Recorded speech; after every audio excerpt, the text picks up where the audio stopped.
Mari sama-sama kita membacakan suratul Fatihah, surah Yasin, zikir dan tahlil serangkaiannya. Kita sekali lagi berharap mudah-mudahan seluruh bacaan kita nanti diterima oleh Allah Subhanahu wa taala, dan semoga Allah sampaikan pahalanya khususnya untuk almarhum Bapak Kiai Haji Nahrawi Sayuti binti Haji Sayuti, dan umumnya untuk ahli kubur keluarga sahibul bait yang tertulis di sini namanya, dan arwah ahli kubur keluarga kita semua pada umumnya.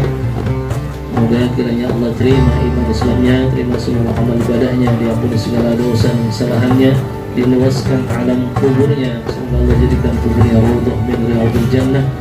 Kita yang membacanya dan keluarga kita mudah-mudahan selalu diberikan keberkahan Allah Subhanahu wa taala. Amin. A'udzu billahi minasyaitonir rajim. Bismillahirrahmanirrahim. Yasin wal Qur'anil Hakim innaka laminal mursalin ala siratin mustaqim. تنزيل العزيز الرحيم لتنذر قوما ما أنذر آباؤهم فهم غافلون لقد حق القول على أكثرهم فهم لا يؤمنون إذا وقب ومن شر النفاثات في العقد ومن شر حاسد إذا حسد الله أكبر لا إله إلا الله والله أكبر بسم الله الرحمن الرحيم قل أعوذ برب الناس ملك الناس إله الناس من شر الوسواس. Semalas-malasnya orang zikir, semalas-malasnya orang pengajian tuh, kalau tetangga kanan kirinya meninggal ada takziah terus diisi ceramah kayak begini, ini ngaji otomatis. Cuman hadirin hati-hati, pengajian tabligh akbar begini bagus, penting, bagus dan mantap.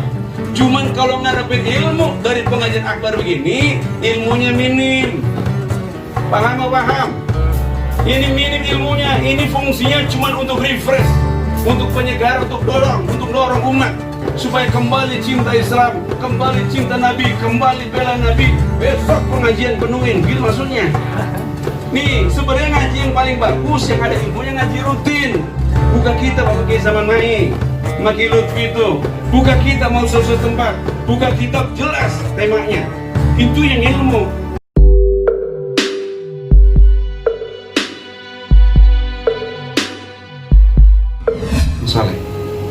Masa alim apapun manusia, ngaji jangan ditinggal.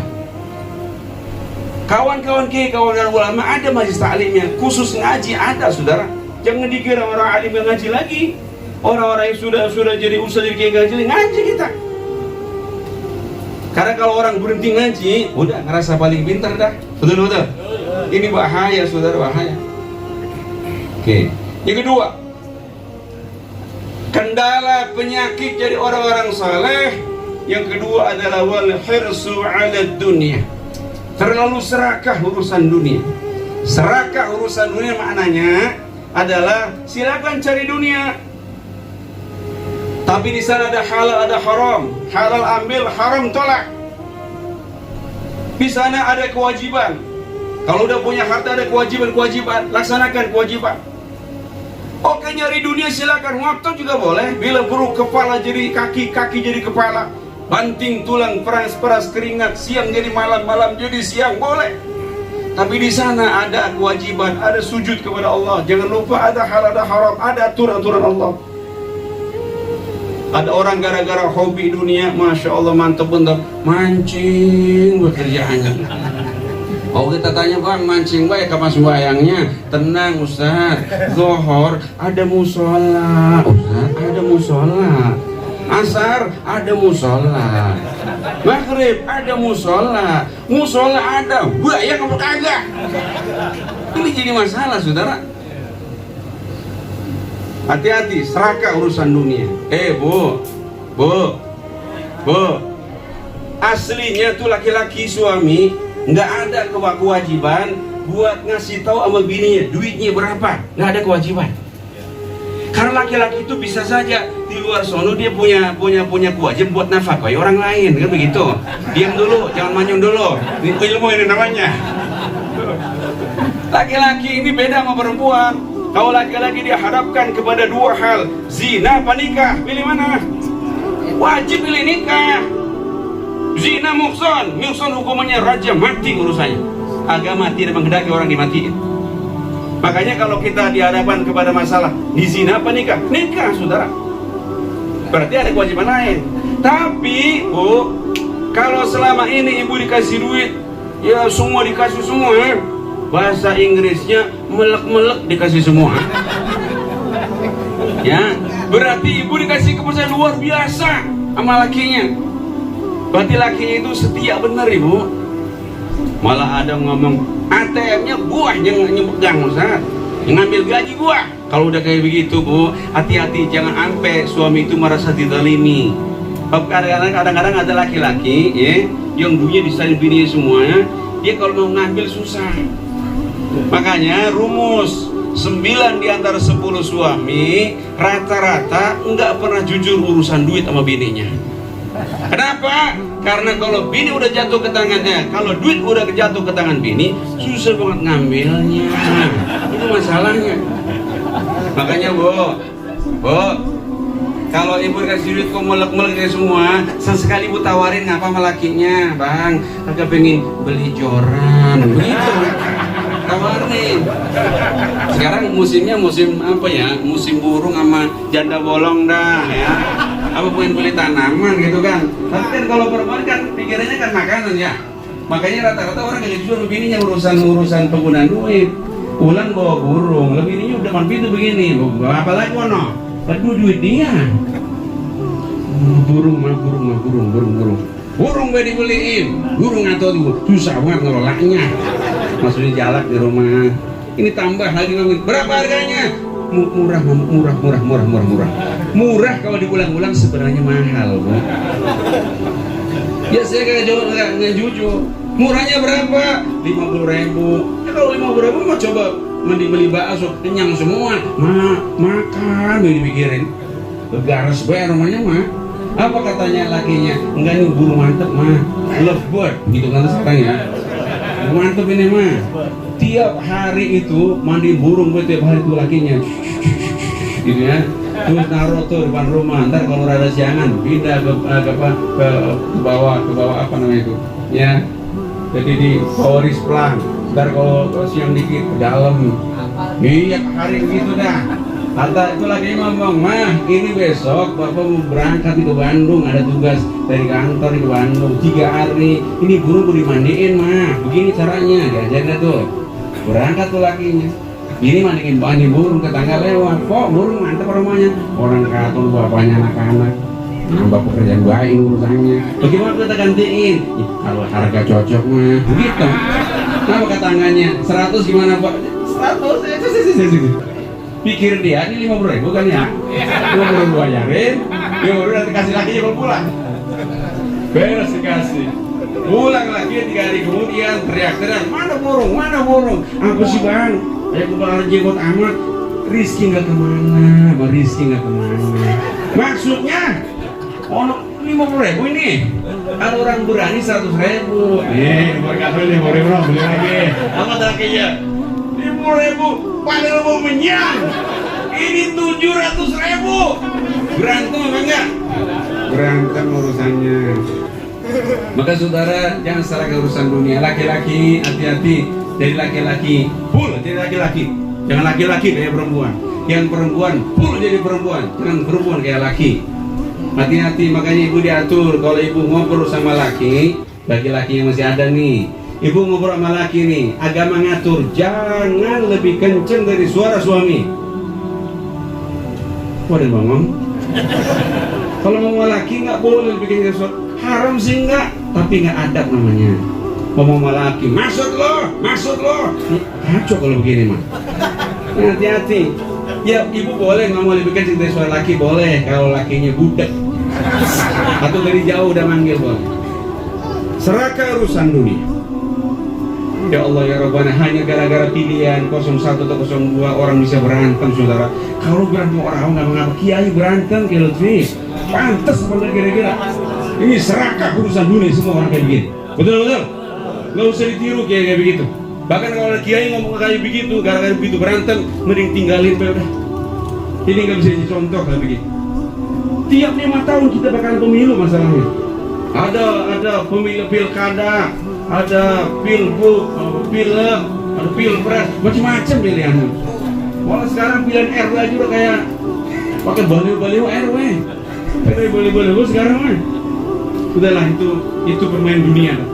Ya, bahwa pilihan perlu kita bikin, iya memang, tapi nggak usah lah berantem-berantem. Ada majelis taklim pecah gara-gara ini Pak. Pilkada begini, sudah. Serahkan. Yang ketiga, saleh susah diraih rumahnya mah. Istiqomah sulit, meninggal juga susah menurut khatimah rasanya. 3 penyakitnya.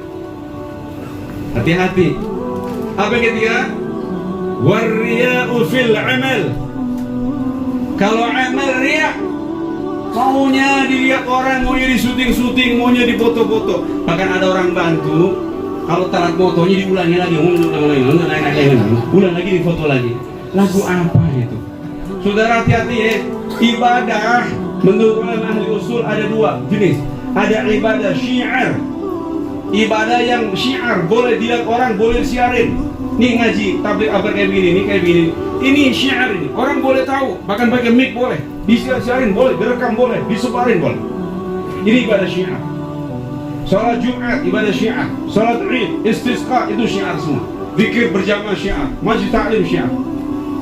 Tapi ada ibadah sir. Ibadah sir itu ibadah yang bagusnya cuma kita sama Allah yang tahu. Contohnya zakat ibadah syiar, orang boleh tahu. Bahkan zakat itu kewajibannya khudh min amwalihim sedekah, ambil. Kalau perintahnya ambil berarti didata ke masyarakat. Bahkan boleh diumumkan, kalau saudara ini ada 3 orang belum bayar zakat, sebut namanya. Yang sudah bayar zakat, ini yang belum ini boleh. Karena itu ibadah syiar zakat. Tapi kalau sedekah sunnah amal jariyah, bagusnya sir, jangan orang tahu bagusnya. Kalaupun dicatat dengan tujuan untuk supaya yang lain pada beramal, nggak masalah. Tapi yang disiarin jangan bangga.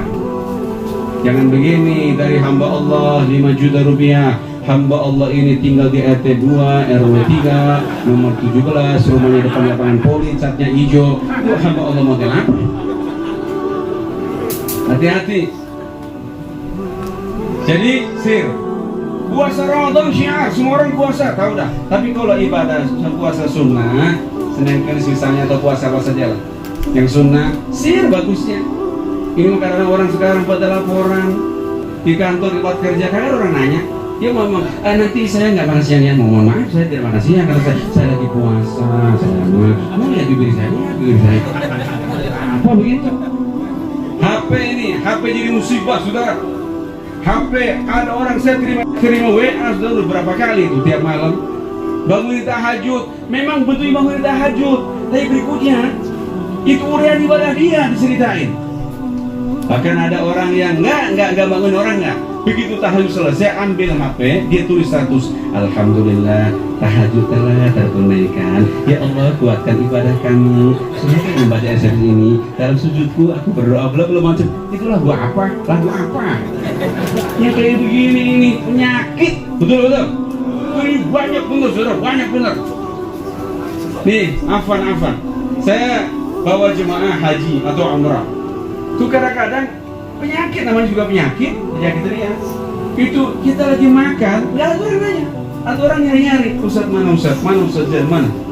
Saya ada apa bu? Ya mana begitu. Ustaz, alhamdulillah Ustaz semalam saya tahajud Ustaz. Orang pada tidur semua. Ustaz tidur juga kan, gitu Pak.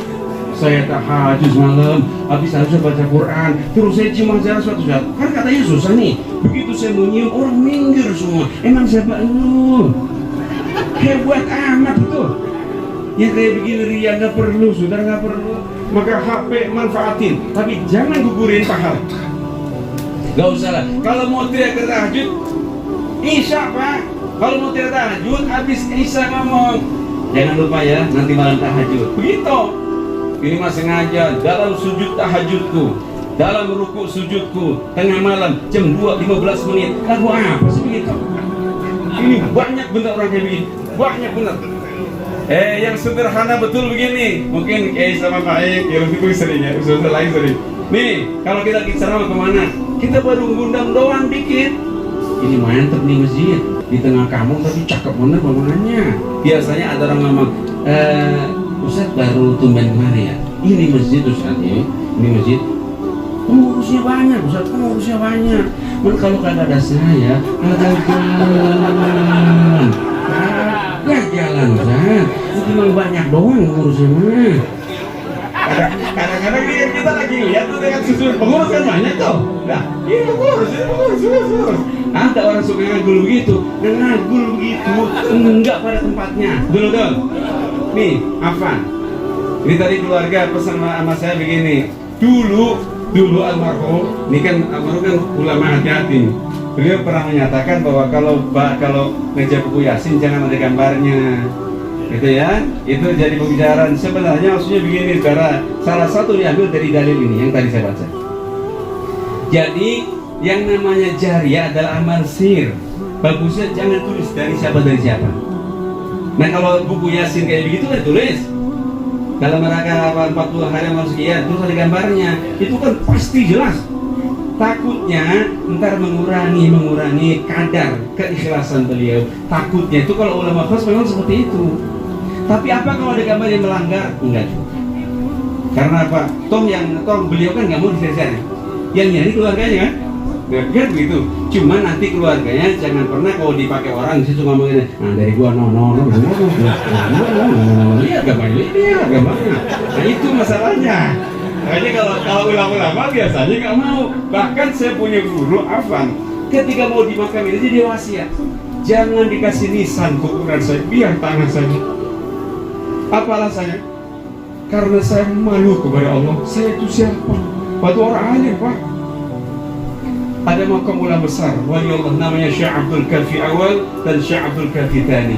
Waktu meninggal, konon beritanya itu beliau wasiat jangan ditembok kubur saya. Setiap beliau ulama, beliau wali Allah. Setiap ditembok runtuh tembok. Ayo sampai sekarang tembok. Karena aja yang ditembok cuman pikirannya aja. Ada semacam orang suka wasiat begitu. Jadi nggak usah resah gelisah. Kalau keluarga ngomong dulu ada ngomong begitu ternyata ada gambarnya. Maksud beliau hati-hati akan beliau menghadap Allah dengan murni amalnya. Tapi kan beliau nggak pamer kan sudah menikah. Ya, ini kan keluarga. Cuma saya pesan kalau saat keluarga besar nemu ada buku kayak begitu di mana-mana tempat, kok ada gambarnya, kok bisa ditain ini. Dari gua nih, nggak perlu. Karena yang kayak begini banyak benar. Makanya riya fil amal. Orang kalau riya dalam amal pengennya pamer segala rupa udahlah sulit jadi orang salah sulit. Padahal ini enggak orang alim susah. Banyak orang alim yang kelihatannya lagi berdoa tapi padahal dia riya banyak. Saudara-saudara, saya doain semuanya bisa pergi haji semuanya. Kan begitu ya. Padahal maksudnya wah begitu. Model-model gini kan kamu juga. Tapi kalau bicara begini, bicara tasawuf memang ada sulit. Tapi ya, mari kita belajar. Kadang-kadang mulutnya ngomong, hatinya ngomong. Kan kacau juga. Ini habis ngaji pengajian, dia pulang. Orang-orang rata-rata pada nonton TV gak ikut ngaji. Kita kadang timbul ujubnya. Memang susah jadi kayak gua susah. Nah, ini segini banyak orang, gua doang yang ngaji. Kita kan ngomong hati doang itu sudah kacau sudah. Itulah penting ngaji perlu dialusin. Oke, riya dalam amal. Yang keempat, wasyuhu bil fadli. Nah, wasyuhu pakai hak. Wasyuhu bil fadli. Ini kalimat yang paling susah diucapin. Shin ketemu hak itu susah diucapinnya. Wasyuhu bil fadli. Pelit dengan kelebihan yang ada. Saudara, kalau kita sudah punya sandang papan pangan, kebutuhan cukup, ada lebih. Lebihnya itu bagusnya jangan pelit. Maka kalau ada orang laki-laki punya anak, laki-laki kalau udah hamil, bininya hamil, pikirin nanti kalau punya anak hati-hati. Karena sebagian ulama, ba'dul hukama wa ba'dul ulama menjelaskan memang akikah untuk anak itu hukumnya tetap sunnah muakkadah. Tapi sebahagian ulama mengatakan bisa jadi wajib. Kapan? Ketika 7 hari sejak anak lahir sampai hari ke-7. Untuk bidan sudah ada, untuk biaya persalinan sudah lengkap, ada lebih duit. Lebihnya bisa buat beli hewan akikah. Kalau laki anaknya bisa beli 2, kalau perempuan bisa beli 1. Maka wajib hukumnya kalau punya duitnya sebelum 7 hari. Tapi tentu ini bukan wajib kayak sholat, bukan. Maksud ditekenin bener. Kalau enggak berarti orang bukan ahli syukur. Tapi kalau punya duitnya setelah 7 hari kelahiran, baru sunnah muakkadah. Oh, pantas sampai balik. Kalau sudah balik ke atas itu qadha. Karena kan pantas-pantasnya orang diundang begini, oh ada akikahan, kemana? Ke si Poindun. Emang apa? Itu cucunya. Usia berapa? Usia seminggu. Enak kan ya? Usia 40 hari enak. Ada undang akikahan, Pak. Di mana? No, di RT 3. Emang akikah siapa? Pak RW. Kurang patut baru akikahin. Maka batasannya balik. Tapi ini bukan wajib kayak sholat ya, maksudnya sangat ditekankan. Karena apa? Kita punya barang, kini gade. Kita mati-mati ya cari duit buat nebus tuh kalung kita. Kalau kalung digade, masa punya anak kan rahina ya, yang akid katanya kayak barang tergade, tebus dengan akikahnya. Ini contohnya. Kalau ada orang punya anak, punya duit, punya kelebihan duit, enggak pernah akikah, ini termasuk kendala kesalahan. Kendala di orang tuanya, kendala juga di anaknya yang tidak akikah. Maka hati-hati jadi suami punya kewajiban banyak loh. Oke. Orang yang punya kelebihan sampai nisab bayar zakatnya. Ini nggak bisa apa wajib. Tapi kalau dia belum sampai nisab, cukup bayar sedekahnya. Cukup ya keluarkan sedekahnya, keluarkan amalnya. Ini kadang-kadang saudara tangan nggak punya mata, tapi kalau mau sedekah punya mata. Betul. Kotak amal lewat, tangan baru kantongnya apa buat duit. 50.000 ini, 50.000 ini. Kegedean ini. Digeser. 20.000 geser 10, geser 5, geser 2.000. Mana yang dicabut? Insya Allah kalau bicara ikhlas 2.000 dah, ikhlas banget kita. Tapi ini tangan nggak punya mata, jangan main yakin baik. Udah kota amal sampai ke depan mata kita, ngorok kantong yakin bener nih. 2.000 ini pasti 2.000 ini, pasti 2.000 ini. Ditarik 50.000 gemeter, apa 50.000 ini? Gemeter ya. Maksud gua bukan ini. Temennya udah ngelihat mana pakai ngundamnya lagi. Mantap banget bang, mantap bisa enggak? Paling gede ada pahalanya. Orang-orang gue lihat ada nih segitu mas. Apa bukan toko bukan apa-apa. 50.000. Apa kata gitu? Orang kata salah ini. Dilipat juga tuh duit. Malu dimasukin lagi kantong. Ditaruh di kotak amal lewat masuk diri. Ya. Gak apa-apa orang awam mah. Ikhlas bisa nyusul. Begitu aja. Makanya ibu kalau sementara masih gorak malaki, tapi ibu tetap bakti, pahala insya Allah bu. Kenapa? Kalau kau dituruti, ikhlas itu kan orang awam, nggak kayak orang ikhlas. Ikhlasnya bisa nyusul nama apa? Oke ya, itu yang keempat. Jadi pelit dengan kelebihan yang ada. Orang perempuan cantik gak punya laki, berarti dia punya kelebihan tapi gak ada gunanya. Ngapain cantik? Karena gak punya laki. Ya, laki-laki ganteng, hasilnya luar biasa, gajinya gede, bininya atuh baik, juga namanya itu ya. Ilmu kalam ini mah, ilmu kalam ini. Doang. Hati-hati saudara.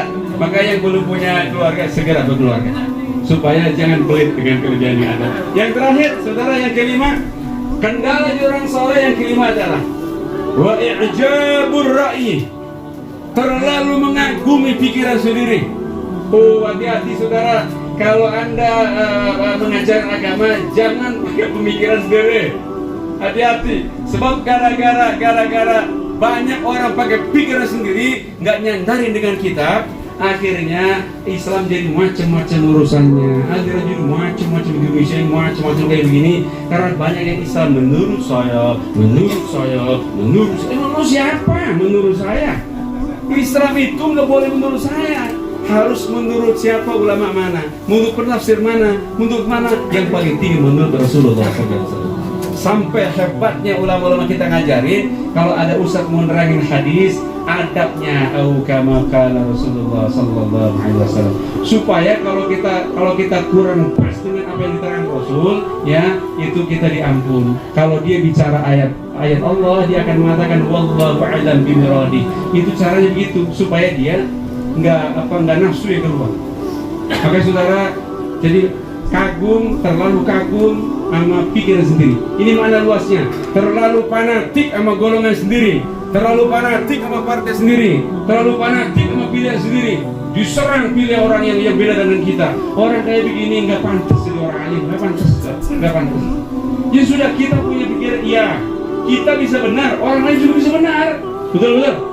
Makanya hati-hati. Makanya saudara, orang yang subuhnya pakai kunut, silakan, yang nggak pakai untuk ngapa-ngapa.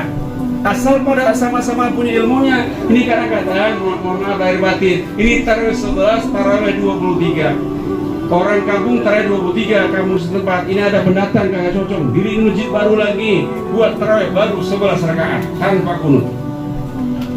Karena ini masjidnya gede, ini masjidnya toak ngaduk ke sono, ini toak ngaduk kemari. Selesai tarawih, ustadznya yang 11 ceramah, hadepin toak ke masjid sebelahnya ngomong, saudara-saudara, jangan ikut-ikutan no. Masjid yang pakai kunut subuhnya nyung tarawih 23, ono bid'ah, sesat, neraka. Dengar yang 23 ceramah lagi ustadznya, hantam hadapan ke sana ngomong, saudara, jangan dengerin nyung 11 rakaat, nyung subuhnya kayak kunut, ono yang sesat, neraka. Ada preman pagi-pagi pulang dari pasar, ngomong sama temannya, untung kita gak sembahyang terang. Rusak semua kalau begini mah. Yang jadi korban orang awamnya. Maka sudah nggak usah fanatik lah. Tapi keilmuan tetap kudu kita kaji. Saya kalau menyamin ceramah Pak, yang kebetulan mungkin beda haluannya, saya sampaikan semua total. Saya sampaikan ini pendapat anu semuanya. Setelah itu biasa orang ngejar, maaf, kiai sendiri pakai yang mana? Nah, saya nggak bisa bohongi diri. Saya itu Syafi'i, saya itu Asy'ari Maturidi, saya Tafsir Ghazali. Makanya saya akan mengatakan, oh iya, ini pendapat anu. Tapi kalau ditanya saya apa, saya Syafi'i. Maka saya subuh pakai kunut dan saya tarawih 23, ada Jumatnya 2. Tapi setelah kita terangin, ini pendapat anu supaya mereka lega, umat lega. Jadi umat lega nggak dibuat kotak-kotak.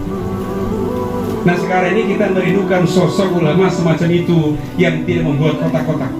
Salah satunya Niki Nahrawi yang saya tahu, beliau pandangnya cukup luas. Kalaupun ada orang bertanya, kebetulan beliau kan orang Syafi'i, kebetulan bukan Syafi'i, beliau bisa jawab. Itu yang saya tahu. Makanya beliau itu ya pantas kalau hari ini yang ngedoain banyak, tanda beliau memang orang-orang yang dipilih Allah menjadi husnul khatimah. Mudah-mudahan setelah takziah ini kita betul-betul bisa cerdas mengambil hikmah di balik datangnya musibah, dan besok kita penuhi masing-masing salim yang ada. Terima kasih. Ini yang bisa sampaikan, lahir batin mohon maaf. Wallahul muwaffiq ila aqwamit thoriq. Wassalamualaikum warahmatullahi wabarakatuh.